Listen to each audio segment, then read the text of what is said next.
Lorsqu'on achète une nouvelle maison, on s'attend toujours à quelques petites surprises qu'on ne remarque qu'après avoir emménagé, mais rien d'aussi excitant que ce qui va arriver à la famille Harper.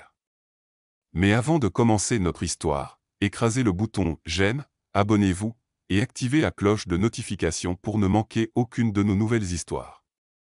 La maison se dressait tranquillement sur Maple Street, ses fenêtres telles des yeux vigilants dissimulant des secrets derrière leurs vitres poussiéreuses. Dès que la famille Harper entra pour la première fois, elle le sentit une étrange attirance magnétique vers la vieille cheminée. C'était comme si la maison elle-même leur murmurait, les incitant à regarder de plus près. Monsieur Harper, un homme pragmatique, avait d'abord repoussé ce sentiment. Mais chaque fois qu'il passait devant la cheminée, son regard s'attardait sur les briques à sa base.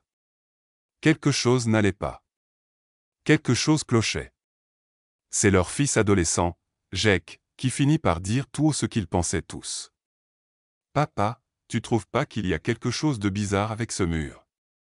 On dirait qu'il cache quelque chose. » Madame Harper avait ri nerveusement, balayant l'idée. Mais Monsieur Harper ne pouvait pas s'en défaire. Et si Jake avait raison? Un samedi matin frisquet, avant même qu'on leur remette officiellement les clés, Monsieur Harper s'agenouilla devant la cheminée, ses outils à ses côtés, et commença à retirer les briques avec précaution. Jake était tout près, filmant chaque geste avec son téléphone. « Ça va être épique », murmura-t-il, déjà en train d'imaginer les vues qu'il obtiendrait sur TikTok. Brique par brique, le trou s'agrandissait.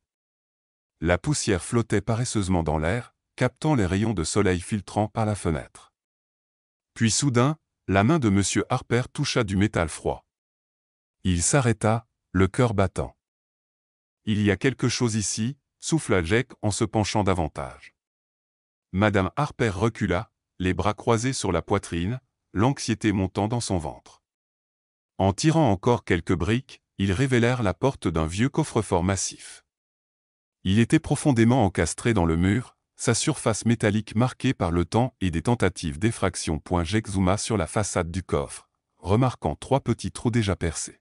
« On dirait que quelqu'un a déjà essayé de l'ouvrir, » dit-il, l'excitation évidente dans sa voix. Monsieur Harper fronça les sourcils, examinant le coffre de près.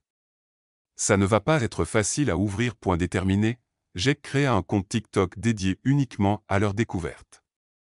En quelques jours, des milliers d'abonnés suivaient, haletant, les efforts des Harper pour forcer l'ouverture du coffre. Ils essayèrent tout pied de biche, perceuse, et même une mini-caméra espion achetée en ligne par Monsieur Harper. Grâce à la caméra, ils aperçurent des disques de combinaison dans le coin gauche, mais rien ne fonctionnait. Finalement, frustrée et rongée par la curiosité, Madame Harper fit des recherches en ligne sur le coffre.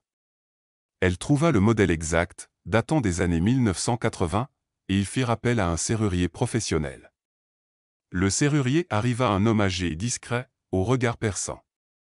Il examina attentivement le coffre, hochant la tête. « Ce coffre a déjà été ouvert », annonça-t-il. « Regardez ces marques. Quelqu'un a réussi à le déverrouiller de l'extérieur. » La famille échangea des regards inquiets. Si quelqu'un l'avait ouvert, pourquoi l'avoir refermé? Après une heure tendue, le serrurier finit par trouver la bonne combinaison. Dans un grincement lourd, la porte du coffre s'ouvrit. Un souffle d'air rance emplit la pièce, et les Harper se penchèrent avec impatience pour découvrir le contenu.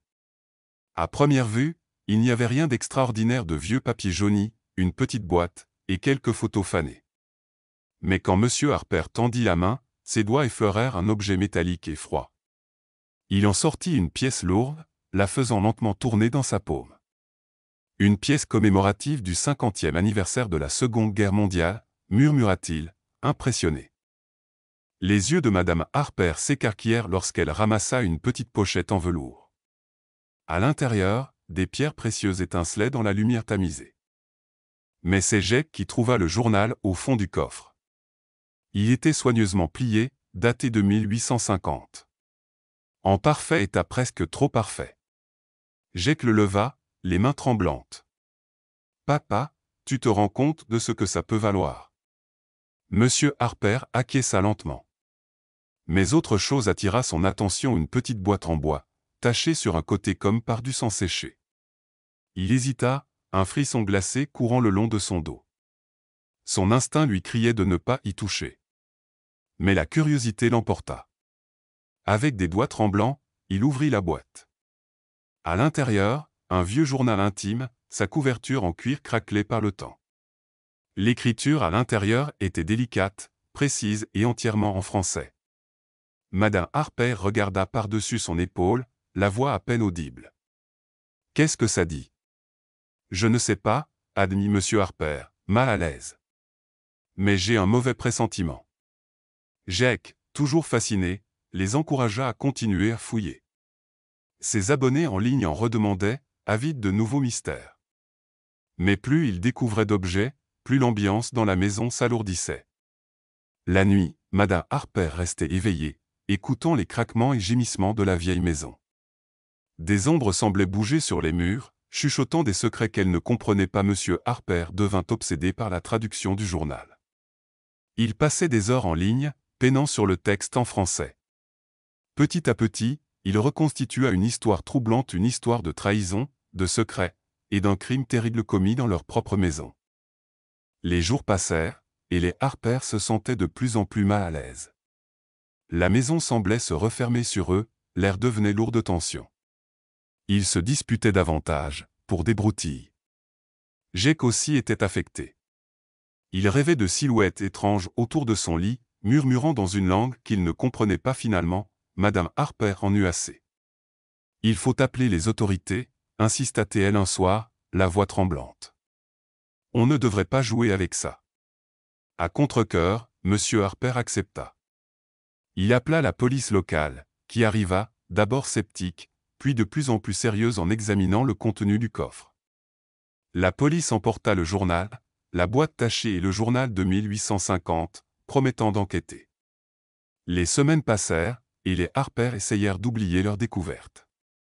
Mais la maison semblait à jamais transformée. Un après-midi pluvieux, un détective frappa à leur porte. Son visage était grave. « Nous avons traduit le journal », expliqua-t-il lentement. Il appartenait à un homme nommé Pierre Dubois, qui a brièvement vécu ici dans les années 1800. Il était impliqué dans quelque chose d'horrible, un meurtre. Madame Harper poussa un cri étouffé, sa main se portant à sa bouche. Le détective continua, « Le journal est authentique. Il a une valeur incroyable, oui, mais c'est aussi une pièce à conviction. Dubois a caché ces objets dans l'espoir que personne ne les trouve. Mais quelqu'un les a découverts des décennies plus tard et les a à nouveau dissimulés, probablement pour garder le secret. Jake déglutit difficilement, son excitation remplacée par la peur. Et maintenant, qu'est-ce qu'il va se passer ? Le détective sourit doucement. Vous n'avez rien à craindre. En fait, vous avez aidé à résoudre un très vieux mystère.